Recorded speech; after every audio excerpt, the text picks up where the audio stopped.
Hello, everyone. It is a very super duper late video, primarily for no real reason. I just was in was just incredibly busy. I started school this week, so I am going from one class to the next class, and then I was trying to do everything in between. But today was not the day that worked out for me, so I definitely apologize. But And then I was thinking of even really what to talk about. And I guess a good thing to really talk about a bit is Greenleaf. Um,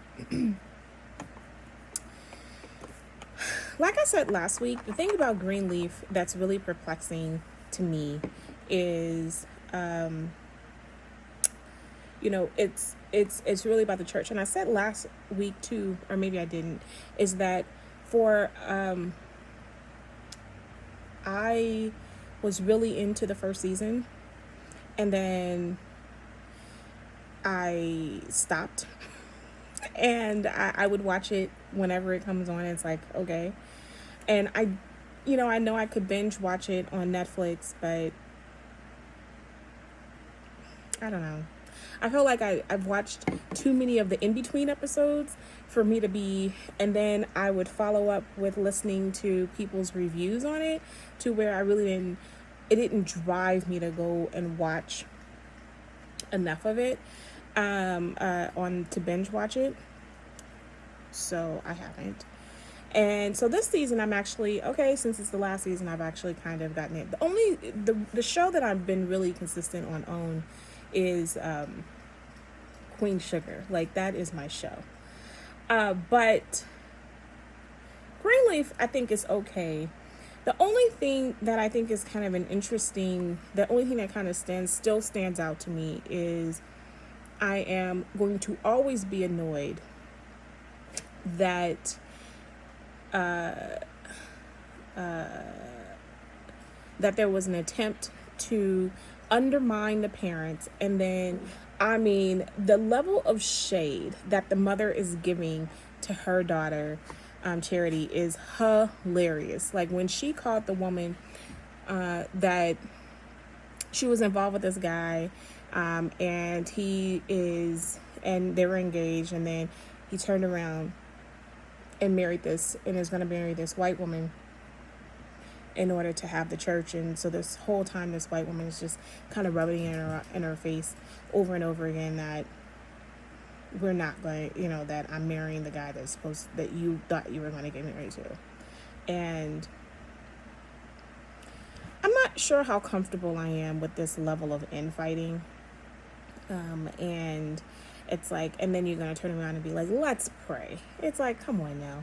You cannot, when you're supposed to be praying, you're supposed to be entering into this notion of good spirit. You're not supposed to be and focus on God. You're not supposed to be in just 2 seconds ago, openly causing this level of disruption and rubbing stuff in this woman's face, right? And then in a split second, you're gonna turn around and be like, let's pray. So the level of hypocrisy is kind of funny. And then number two, I'm still not, like I said, the amount of shade that Lynn Whitfield's character is throwing at this woman, her daughter, I find utterly funny.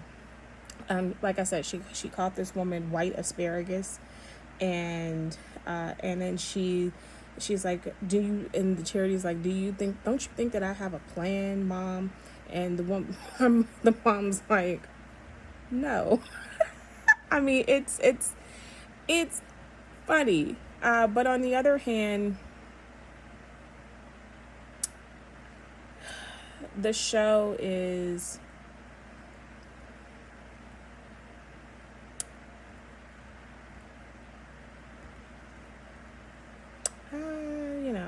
the show is marginal. I mean, it's not something I'd write home to.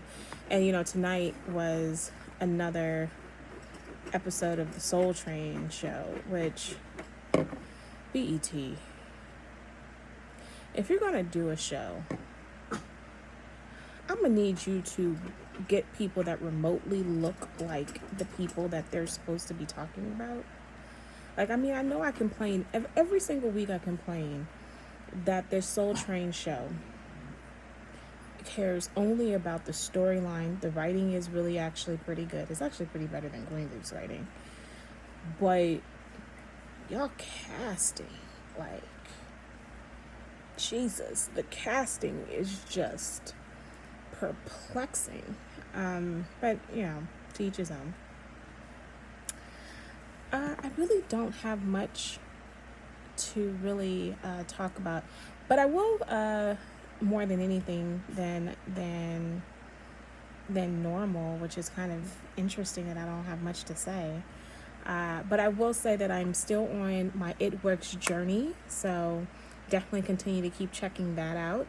And in addition, so, you know, I'm going to be back early in the morning, I promise, with my coffee, because my kids are not going to be here until coming back home until Friday evening, which should give me a little bit of a break in regards to, and then it's just that the amount of time that I work, by the time I get to 3:00 in the afternoon, I am thoroughly, you know, mentally exhausted. And then in between, I'm trying to, in between classes, even though I have a little bit of a break, in between classes, I am trying to walk the dog, because the dog is like now on this, I need to be walked like 3 times a day. And I was like, okay, I've spoiled you again. So I need to walk you like 3 times a day. And so he's just kind of, you know, like, why haven't I been walked? And he won't eat until he gets his first walk.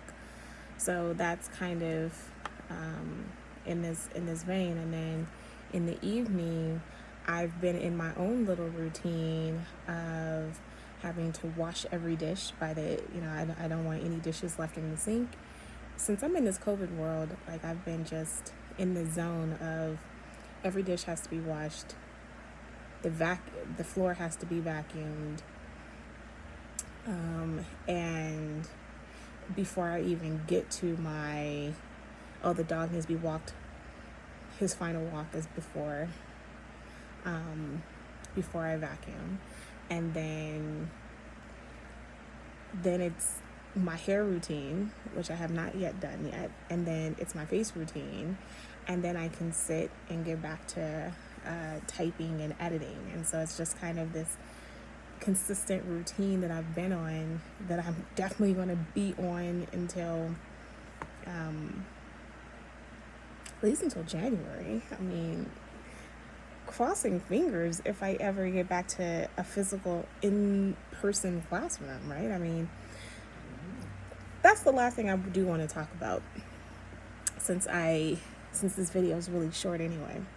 Something happened today in the news that is somewhat making news, and I think that that's kind of an interesting space. I've mentioned before Daniel Gordon, who wrote Spy University, and he writes, his more famous book is Price of Admission, and I've used it in class a few times. One of the things that he highlights in his book is he talks about sports in general, and the thing about Ivy League sports is that many of they don't do scholarships for sports. They give an academic scholarship or something that is attached to the sport. And so there's a lot of reasons for this, but part of it is because that means that you have to be, that the athletes have to be up to the same academic standard as someone who was non-athlete. And then also, it also means that they have a higher chance, it's a higher chance that their athletes are upper middle class and lacks diversity. And so because of the way that they do their scholarships there. in the Ivy Leagues. Stanford is not an Ivy League, but it is very close, and we consider them what we call a baby Ivy. So Stanford comes out this semester today with an email, with this announcement saying that not only are we discontinuing the fall semester, the fall season, because of COVID-19, we want you to, sorry, for the fall season, we're not just going to discontinue the season. What we're going to do is we're going to take it one step higher, and we are eliminating 11 out of the 35 sports. And what's so interesting about the 11 that they've chosen is the ones that they've chosen are sports that they have a really great Olympic record. So fencing, men and women's fencing, synchronized swimming, crew, and so you're just thinking, these are the sports that also, one of the things that Daniel mentions in his book, Price of Admission, is that a lot of these elite sports, not only do they may not bring immediate revenue, like with ticket sales, but what they do bring in is donors. And so it is fascinating that Stanford has made the decision that these are the sports that they're willing to give up, and they're not giving up the more popular. The one that people mostly always give up is wrestling, but they're not giving, because wrestling is a very, very, very lower middle class sport. And so it's just an interesting one that they're giving out some of the more exclusive sports that many athletes of these upper middle class and upper class people are affiliated with. And, I think it's even important that I read them all, because I actually was really stunned at the list. Oh, I'm really close. Sorry. I'm actually really, really stunned at this list. And I thought I never would have seen the day that they would get rid of this list. And I actually am thinking, I actually have this sneaking suspicion that they probably are going to eventually bring them back. Okay, so the ones that they're getting rid of is rowing, volleyball. Oh, they are getting rid of wrestling. So go for it. So I'm not surprised at that, though. Synchronized swimming. Okay, so it is women's and men's fencing, field hockey. I loved field hockey. Lightweight rowing, men's rowing, co-ed women's sailing, co-ed and women's sailing, squash, synchronized swimming, men's volleyball, and wrestling. So it's hitting more upper middle class sports, but I'm surprised. There's only a few wrestling teams left, especially in California. And so I'm not surprised with the wrestling. I'm kind of surprised with men's volleyball, though. That's really disappointing. And I'm really surprised at the rowing, because every semester I have my students look at sports, because I always have athletes, and they always tell me how sports is the king, and how people, it's a huge fundraising tool. Well, they don't say fundraising, but it's ticket sales, and they make a lot of money from it. And when they look at when they break down and actually pull down how many scholarships are given away for rowing, for just across the tide, the number one scholarship is crew, and then football, and then basketball, right? And so they're stunned that at who gets the scholarships, and they're stunned that most people who have scholarships, into sports scholarships, the vast majority are people who are not of low income. And so when they talk about scholarships, we're really talking about a middle class thing. This is not a low income thing. And I'm not saying a middle class, shoot, I would have loved to have a full ride for a sport. I hadn't played a sport in high school, but I'm not saying, that's not my argument. I'm not saying that middle class doesn't need, because I'm there with you. But I am saying that the misconception is that sports is this low income ticket to get out. That is the horrible misconception of scholarships for these, of athletic scholarships. So this is big news in higher ed. It's really big news, and it seems like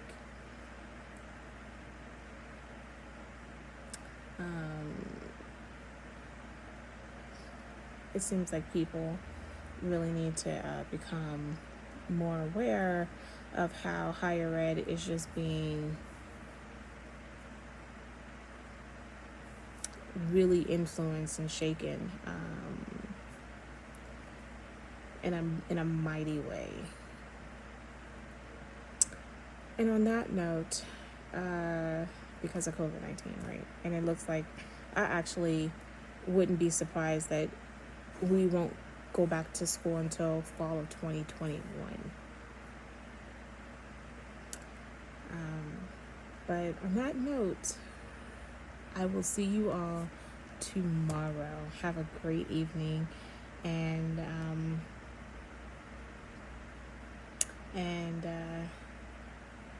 a great night, a great evening, great night, whatever.